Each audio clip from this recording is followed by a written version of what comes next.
Good morning. Now we're going to do a little bit of an unboxing here. I've already opened it up, kinda, sorta. A few years ago, like, God, I want to say about 10 years ago, maybe more, I bought a snowmobile, and you've seen the snowmobile in and out of the shop a little bit here and there, but we have a clutch issue with the snowmobile. I have a clutch issue, so in the last probably 5 or 6 years, I haven't really used it.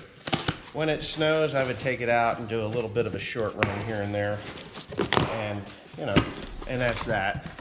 Just call it a day because we just don't, it isn't working correctly. And if you don't know, these things have got to work correctly. If they don't work correctly, then you basically have nothing. So, what the heck? Here's something odd. I would say that's quite odd. So anyway, you hear me stammering because I'm a little confused. I bought a clutch. I had to buy a clutch. What happened was right here where this bushing is, that clutch is bad. And for some reason, this thing looks like the weights are out of it. Which is no big deal because I'll just take the weights out of the other one and put them in here, I believe. Or they're here. So I got 1, 2, 3, right? 1, 2, 3.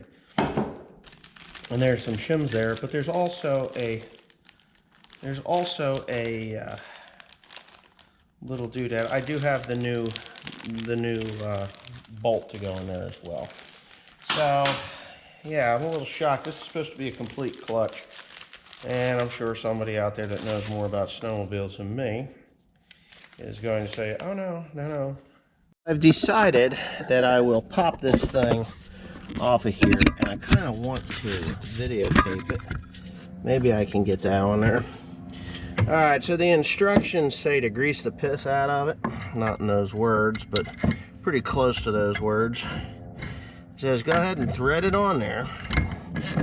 Pay attention to threading it, because you don't want to strip the threads. You don't want to damage the threads on the clutch itself. And you're supposed to just do this, right? And I don't know, man. That thing seems to be taking forever to bottom out. I was hoping it would bottom out by now. Oh, God. All right, I'm going for a bar. So I got this piece of rebar in here. I'm hoping that'll fit. Okay, so I'll have to change that. Hopefully y'all can see this. This is craziness. So we'll do this until, oh my good God, that thing don't want to come off. So we'll give her a tap.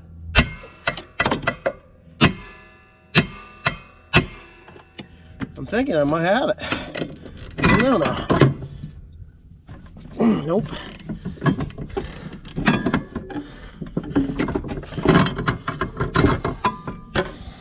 Holy shit.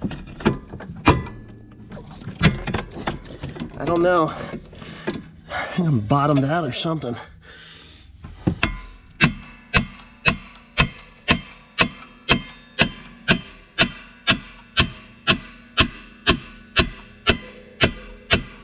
Changed its sound. Huh. Let's see. There it goes. Got it. There's a little tap here and there. Now, well, that's it. It actually worked. Amazing. Now, that's just one of these one-shot wonders. This tool is no longer useful to me. Let's see what we got. Okay. It's nuts. You believe that? That's it. That's it. Okay. Okay, so we're gonna take my life into my own hands here.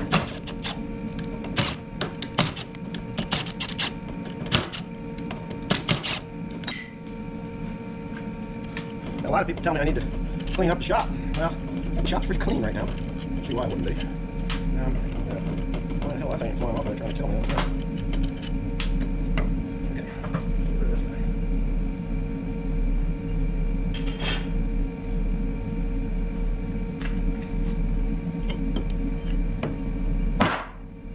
Did you see that? Okay. I'm going to show you exactly what the problem is with this thing here pretty quickly. Back to this old sled. So, nice thing going on. Nice thing we got going on here.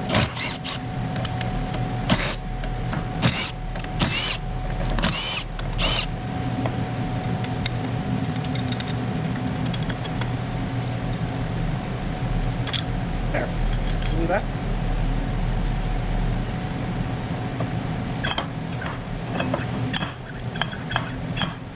This one here is warm really bad. Okay. So that goes on so. It's a green one, it goes on like a so. No big deal, right? Now we just gotta get those guys out. The weights. Some wear on too. The rollers. The rollers are not the same.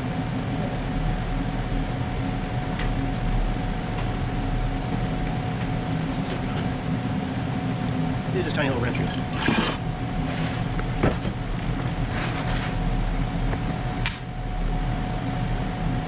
Stamp this thing, one. So far this thing has been not metric. Okay.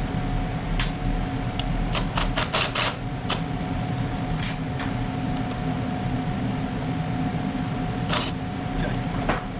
Wrong time.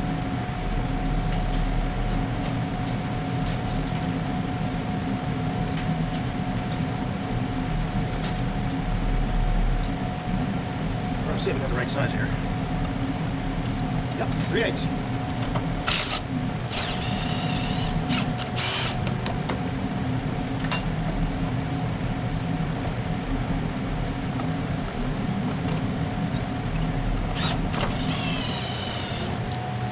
Damn thing's decided not to stay fired. Kind of annoying. Just shut down now. Alright. So these are the weights. There's little shims that go inside them. So let's say we Look at that, Tecumseh Power Company. Isn't that something? That's shocking because Tecumseh, as they say in Canada, but Tecumseh here in the United States. I thought that company was out of business. I thought Subaru had bought them. Subaru, Toyota. The Subaru Motors, I think, are the Tecumsehs nowadays.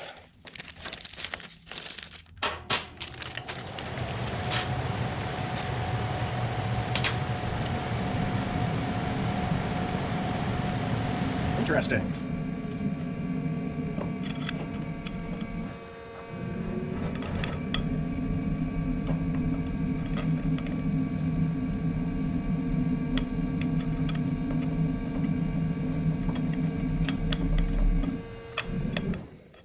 That's kind of annoying me.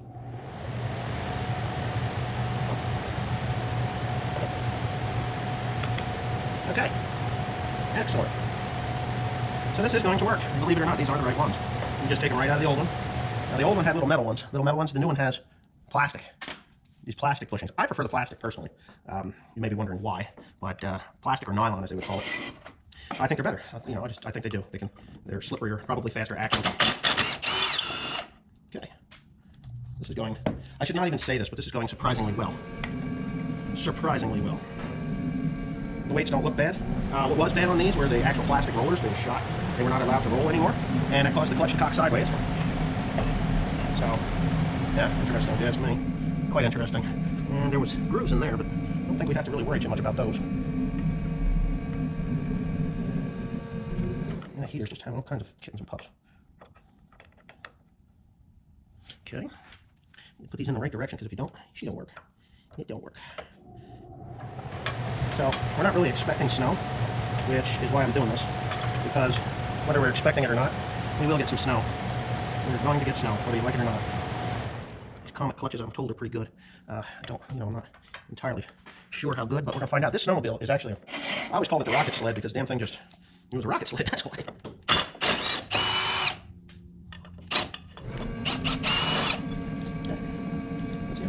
That one in that way. And pop that sucker out of there.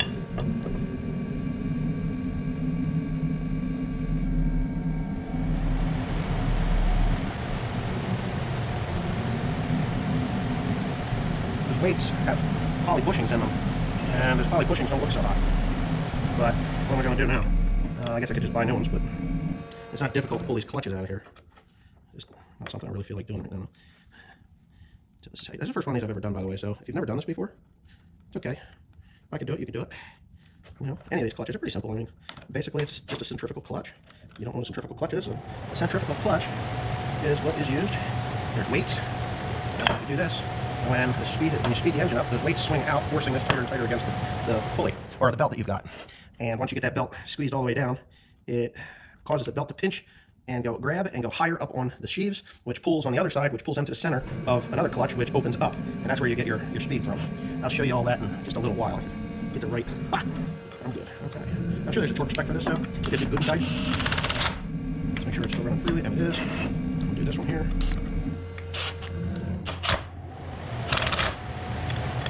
Perfect. That's going good. I'll do this one here. This should be completely balanced. I had a Ski-Doo one time, a story time here. When I was married to my first wife, I had a Ski-Doo Everest, and the clutch was bad in it. It had what you would, well, it had a square clutch on it. It had a square clutch. So I'm gonna get some lubrication on that though. I had a square shaft on the engine side of it, okay? And that square shaft, yeah, let's see, what kind of lubrication should we put on? We don't need anything really aggressive. Like an aggressive grease, I don't think that would be good. You know what would probably be good is an assembly lube, but that won't stick around. Nothing's gonna stick around on that thing though. Nothing, we just need a, I want to say, I'd sort of put a dry lubricant on there. But anyways, I had a square shaft on it, and that square shaft was like a 1 or 2 year deal. It was on a Ski-Doo Everest. And I loved the sled. It was a heavy 444 Everest, Ski-Doo Everest. And, you know, it's a good sled as long as you didn't need parts for it. And that was the problem. I started to need parts for it. And there was a snowmobile company, and I think it was Connecticut or Massachusetts, called Owls Snowmobile, or Owls Sleds. And you could get some parts from there, but it wasn't easy. I had better luck getting parts for the that I have. It was my uncle's Yamaha, and he had a Yamaha, and Timothy rammed into the back end of him with, I believe it was the Everest back in the day. I had this Everest, and he ran into the back of my uncle, and my uncle kind of had a meltdown over Timothy running into the back of him. And I kind of agreed with him a little bit. I didn't think he needed to be quite that harsh, but he told me that I had to repair it. Well, the kid was 10 maybe, and you know, he was going through a bit of a rough time because when his mother had left, and you know, he was alone, or not alone with me. His mother had pretty much abandoned him because she sucked. And so anyway, I went to Al's snowmobile, used snowmobile parts, and I got these parts for this snowmobile. And my uncle said, "Well, you made him pay for it, didn't you?" I was like, "No, not really.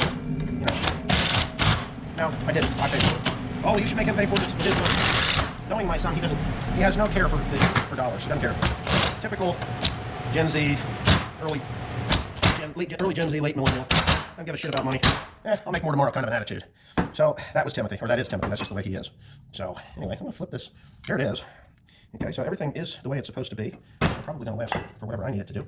And all right, so we're gonna go ahead and torque that sucker down. I don't know if you'll be able to see too well, but there's the end product. Damn it, right there. It does have a speedometer on it somehow. Kind of weird, but oh, I know where it goes. It goes right to the front of that track.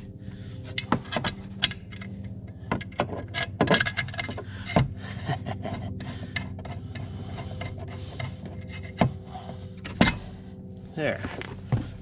Ugh.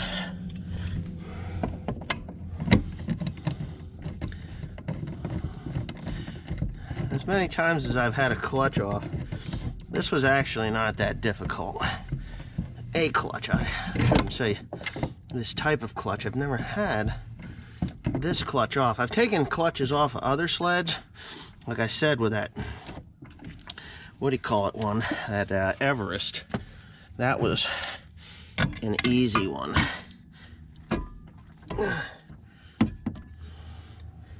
That was an easy one, the Everest, because it was square and it just popped right to hell off. But you had to pull the engine pretty well out in order to get that. And we're going to torque this thing properly, right? Good and tight. You don't want to over torque it, but a little bit more pressure there. Yeah, I ain't thrilled about that. It just seems like it's awful loose so far. Let's see. Let's see what we got here.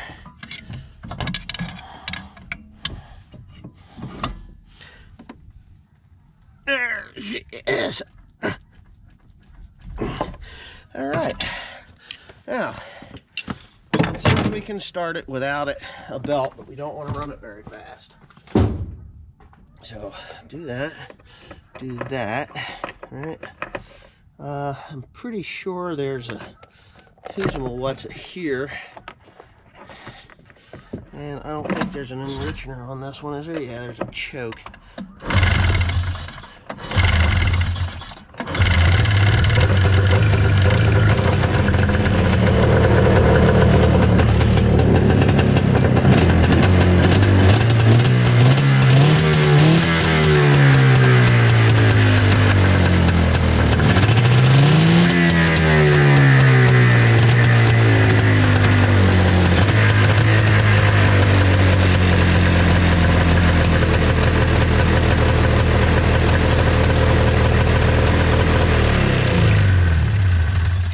That's not good. No, sir. That's not good. Why is that like that? That okay? That's okay. I don't want to stick my hand in there. Huh. Probably not the smartest thing to have had happen. Oh God, what do we got? It's cocked in there or something?